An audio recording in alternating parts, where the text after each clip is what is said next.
All right, guys, welcome to Wires, Tires, and Fires. I'm Brent. I don't have a beard anymore. Some of you may have noticed that in the last episode. It happens. It's a seasonal thing. We're back with the Cat 302.5 Mini. We've put a lot of stuff back together again just because we had a time to work on it. We actually had this whole cylinder off, ready to rebuild, and that was back orders. That was going to be in this episode, but now it's not. He needs to use the machine, so it's going to be fine. This line did get replaced though, so you can see how bad. I don't know if we have the old one still, but it was mangled compared to this. This makes me feel a lot better. We'll start it up in a minute here, and we'll show you that the alternator now alternates. And I was mistaken. My buddy didn't buy 4 alternators. Cat gives you a 1-year warranty. So Cat, he bought 1 alternator, Cat gave him 3. You know, this last one he got there the day the warranty would have ended, got it swapped, which I would have shown you that, but you got to pull the starter to swap the alternator. It's like 4 bolts. It's not particularly hard. And a film of, you know, basically me from the backside is what you would have gotten. So you're welcome. But I did test that. That works. We'll show you again in a minute how to test that and what's good about it. After running it for a little bit, we can see that our hydraulic leak down here that we fixed, that you can't see at all because it's dark. There we go.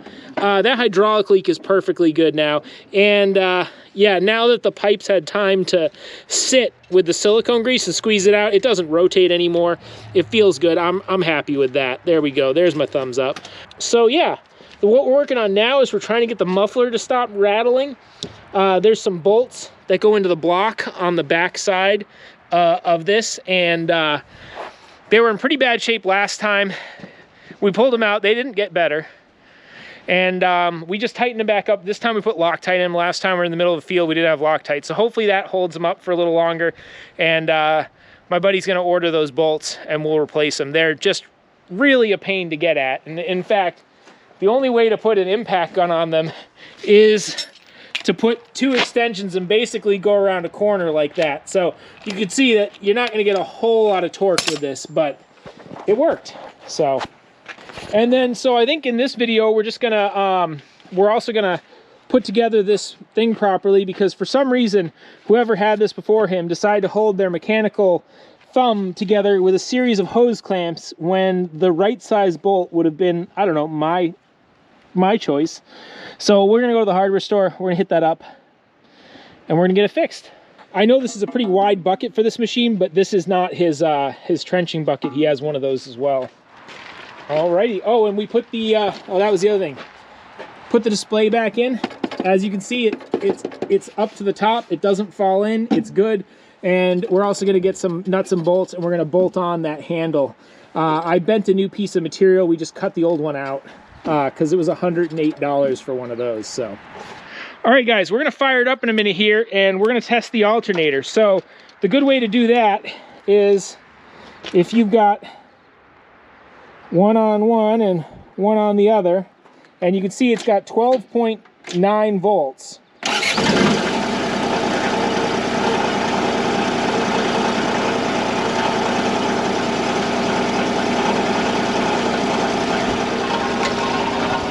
And anyways, if you let it run for a few minutes, the battery's still a little low. If you let it run for a minute, it gets up to like 13.9 volts, even at idle. It doesn't go any higher than that. That's perfect. Your alternator should be putting out just about 14 volts. If you see 15 or 16, your regulator's blown. If you don't see any, yeah, your regulator's blown or the alternator's bad. So at least that saga's done, though I suspect I would have gotten similar results without fixing the circuit breaker as I did in the last episode, but it would have blown again. And now I think I have some confidence in the repair, but it'll be a little while.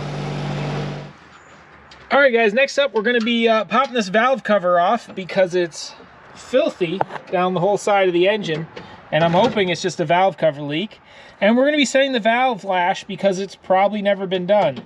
Now, if you have to do this, the PDF for that service information is the SMCS 1102-025, and the inlet is 8 thou and the exhaust is 8 thou. So I'm gonna get a shim, and then we're gonna scroll down to the section on 3-cylinder engines, and yeah, it shouldn't take terribly long to do. Should be pretty simple. And it might not even need adjusting, but a lot of times I find these engines need a lot of adjusting, or well, any engine, because no one likes to adjust valves because it's scary, I guess. I mean, you can get it wrong, but like, just do it. It's fine. If you get it wrong enough, your engine won't run at all, which is hilarious a little bit.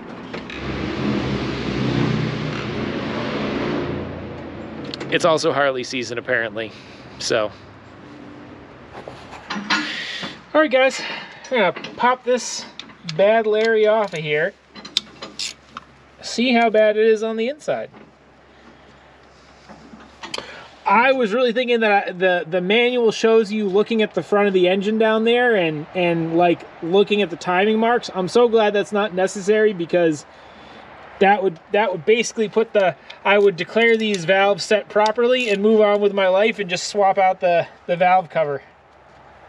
Fortunately, it's actually a pretty simple procedure. I will have to read my way through it because it's my first time, but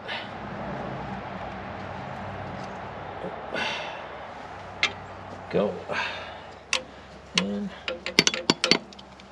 there we go. Come on off. So there's our big old O-ring that I don't think is doing anything anymore. Oh, it's all flattened out right here, and the rest of it's kind of rounded. I think this thing got put on a little off center and just squished once too many or something like that. But or they tried to reuse it. But yeah, that O-ring is not proud of that groove. So I'm pretty confident we've got a leak here. So let's look at these valves, see what they look like. Well, I can tell you right now that valve feels like it's got more than 8 thou clearance. Oh, the engine's also hot, which is not, well, it's a little warm. It's not hot, I'd say. You're supposed to do this cold, but I think the clearance only shrinks when it's hot, so let's just see. So yeah, that's a 8 thousandths shim, and it went right under there, and I'm not even necessarily in the right place. So that tells me these valves are all way looser than they should be. So this might even calm the engine, quiet it down a little bit. And yeah, all right, I gotta find out. I think it's I think it's gonna be a 10mm wrench and a flathead screwdriver to adjust those. So I'm gonna grab those and I'll be right back. All right, so on the instructions, you gotta rotate the engine, which is a pain in the ass to do, until the exhaust valve, which is this one for cylinder 1, is nearly closed and the inlet valve is just starting to open. We kind of rocked him back and forth on this point, but these are so far out of adjustment, it's kind of hard to hit it exactly. Now, so once you get those lined up like that, it says I can adjust the inlet valve of the number 2 and the exhaust valve of the number 3. Now, the easy way to tell which side is inlet and which side is exhaust is this is the inlet. You can see there's no inlet over here, so this has to be an exhaust valve, so this has to be an exhaust valve, and you can see the inlet extends the end, so that's an intake valve. Now, looking at these valves, I'm glad we decided to adjust them, because I have the 8 thou shim in here, haven't started adjusting it yet, and you probably can't see it move at all, but you can hear that click. It's probably got about 3 thou of lash more than it wants. So you just break this free, take a screwdriver,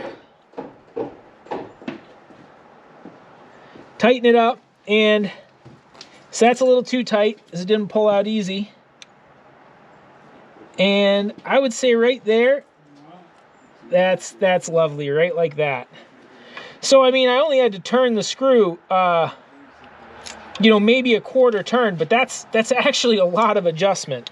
And after you've adjusted it, just make sure you can, you know, slide your shim out and then slide it back in again. And it should go in pretty easily, but you should feel drag on it. Like, and also now when I push on it, no clicking, feels very firm.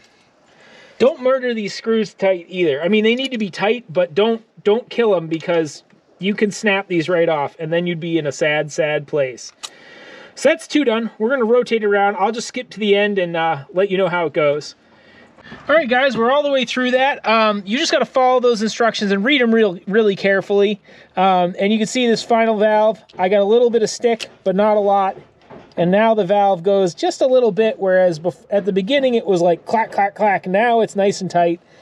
Now we're going to put the new valve cover gasket in, but first we got to clean the surface. If there's one thing I've learned about valve cover gaskets, you don't want any oil on that interface whatsoever. You want to use cleaner on it and get it perfectly clean. Don't spray brake clean on here, but spray it on a rag and use it to wipe it off. I mean, just like the dude from I don't know, South Main Auto, who does appear to really know what he's talking about. That's the way he does it. I've tried it that way. It seems to work out pretty good. So I'm going to get the stuff and clean this up. All right, guys, time for the new valve cover gasket. Now, this is the old gasket. And show you what they give you for the new gasket. It can be confusing because the new gasket, it better not be two. Oh yeah, there we go. I thought it was two for a second. It's just this. And you just lace it on in there. There's little nubbins that hold it in place. It's actually a pretty good design. One thing you don't want to do though is don't stretch it as you put it in. Just lay it in and press it into the grooves. It's very easy to stretch out O-rings by just pulling on them, and then they probably won't seal as well. So you're really just trying to lay it in. You're not trying to like pull it into place. And the old gasket, when we took it out, had nothing proud of that surface, whereas this one is looking proper. And let's see how close I got to the right length. So you can see I kind of stretched it probably a little bit somehow. So we'll just kind of push it back in to itself and follow it around till it fits and kind of push it in rather than lay it in this time. Kind of just happens with these. You got to kind of like force them backwards and push it and there we go. Now it fits. Nice and easy. So we cleaned this as best we could. We just used some old diesel, which is why it still doesn't look all that clean, and I've been touched with my filthy fingers. But it's a lot cleaner. We got the valve cover. We're golden.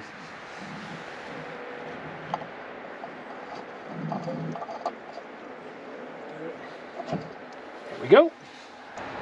And I'm guessing there's supposed to be like a little sealing washer on each one of these, but there was only one when I took it off. Just letting you know that someone else has been in there first. Just kind of is what it is. I'm not too worried about those though. No, I'm gonna get some sealant and put a little bead right around the top of each one of these to just clean it up a little. We're just gonna use some right stuff. Come on, there we go. Last little bloop out. And for the one where we have the, I think it's not even a real washer, it's something made up like a washer. We're just gonna put a little thin coat on it and just pop it on down. The other two, we're just gonna take a little bit with our finger and just squish it around there. Put a little bit on the bottom of the bolt. I don't know if this is necessary. I just don't want to put too much sealant on it because too much could cause us problems in the future, but just a little bit. A little dab will do you. Now I know the temptation is, because you think these bolts are going to leak, to murder them down, but you really don't want to do that. And in fact, I would even go so far as to watch that gap, and the minute the gap closes up, any more tightening than that. So if you look at the gap here, as I tighten it down, once it eventually starts tightening, once it closes, you're not going to do any better than that.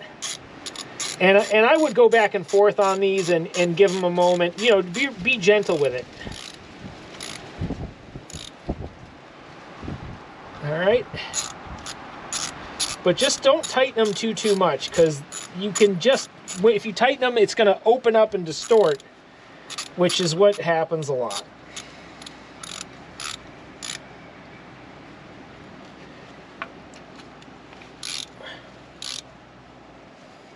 There you go. Oh, maybe 5, maybe 10 foot-pounds of torque, nothing major. And that's good. Now we'll put the slobber tube back in.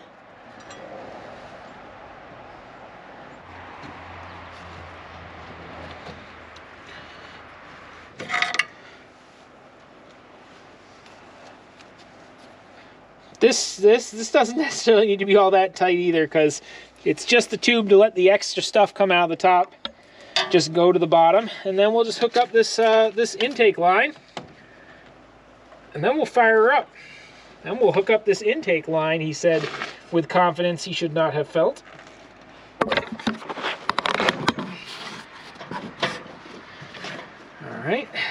All right, we're gonna. This is the first fire up with the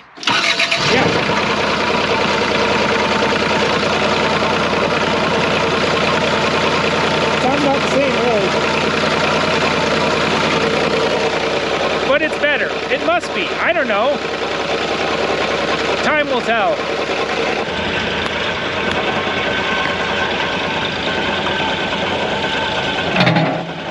Perfect.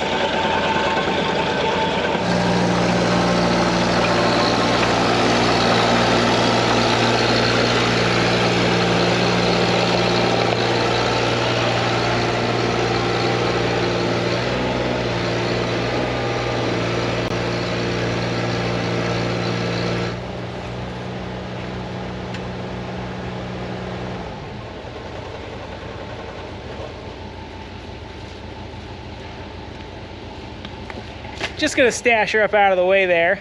In any case, that's it for this week on Wires, Tires, and Fires. Have a great one.